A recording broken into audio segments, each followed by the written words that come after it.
Yeah, hi, my name's James Shippard. Some people know me as Stephen because that's my first name. Um, and I started accessing services in 2002. I was sectioned in 2002 whilst working for Brighter Futures, um, and was admitted onto Ward 1. And I was in there for a couple of weeks because I'd stopped taking my depot injection. Well, when I was on Ward 1, I wouldn't say being sectioned's a pleasant experience, but it was necessary for me because it helped me to realise that if I was going to carry on working or have some semblance of a normal life, I needed to be on the ward, I needed to be assessed, and I needed to take my medication. So in some ways, it's quite good for it to be a bit. I found it quite good for it to be a bit uncomfortable on the ward because it made me want to get off there. I didn't want to be comfortable and feel like I could just stay there for a long time. I wanted to do what I needed to do to get back to having a life, a more fulfilling life. Anyway, and then from then on, I went back to work after I got a depot injection that worked. And worked for 14 years for Brighter Futures with the support of the managers there. I had several times where I became poorly and engaged my CPN who was giving me the depot, and then they would top me up with tablets just for an interim period until I stabilised again, and then I was able to go back to work. So I was under the Bennett Centre and the Greenfields during that time, whilst I was at Safe Spaces Brighter Futures, getting a depot every month, and that held me for a long time until in 2014 they stopped making the depot, which led me to become ill again, and that was when I started getting support from Judith Donlan at the Greenfields Centre, and trying to find the right medication for me. And I tried a couple more depots that didn't work, didn't hold me, until 2016 when I actually left work. I couldn't work anymore because I was too ill and the depots weren't working. I don't remember much about the Bennett Centre. I remember seeing a psychiatrist there who gave me the diagnosis of schizophrenia, which I hadn't had before, but I was kind of relieved because it kind of made sense to me what was going on in my head. It was a relief to realise that there's a reason for this, and it can be treated, kind of thing, I think they're really good at supporting people with mental health problems. There are a lot of peer support workers, volunteers, members of staff that have lived experience, and that's really valuable for the staff and the volunteers and the peer support workers themselves, but also for patients to give hope and have empathy and be role models, that kind of thing. It's really brilliant in that sense. And then in 2016, around that time I stopped taking my medication again, and became very, very ill, but was still under Judith Donlan, who was brilliant with me, and eventually I managed to get some tablets that worked, which I'm on now. And I remember Dr. Segoras at the Greenfields really helped me out because he helped me get my pension pot early on sickness grounds, which meant that after I'd stopped working, I could pay my mortgage off.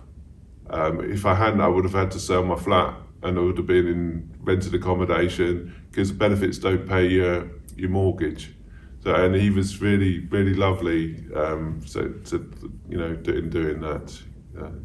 So that was, I thank him for that because he saved me from being homeless, really. So after I got the right medication, I decided I wanted to get into volunteering for the trust, and that was when I got involved with volunteering with Veronica Emlyn in probably 2 or 3 years ago. Probably 2.5 years ago.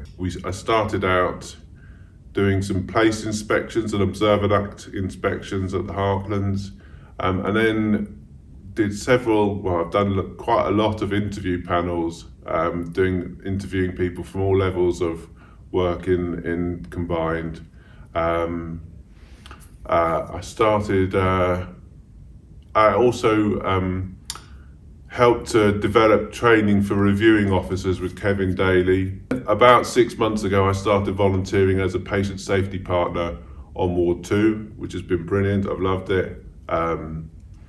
It's back doing similar to what I did when I was working at Brighter Futures, supporting people with mental health problems, talking to people, getting to know people, that kind of thing. That's what I love to do. Listening to their stories. Everyone's got a story, haven't they? It's interesting. And I've been supported brilliantly by all the people involved in volunteering at the Harplands. I'd say that Veronica Emlyn, Kevin Daly and Jane Simner have been good mentors and role models for me. They've lived out compassion and given an example of working compassionately, empathically, and patient with patients, and it's been a good journey.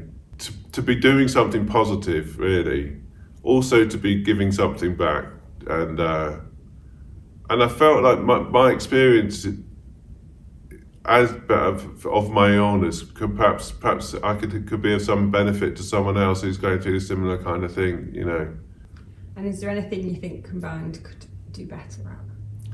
I thought about that. I don't know about that. I mean, I wonder whether perhaps they're under pressure to discharge people quickly, which is a shame, because I think sometimes people, even if they're well for a period of time, it doesn't mean they're not going to have a relapse once in a while. So maybe discharging people too quickly. But I imagine that's because there's targets and figures that they have to adhere to from up high in government. I don't know, but yeah, that's the only thing I could think. Perhaps when I stopped taking my medication, I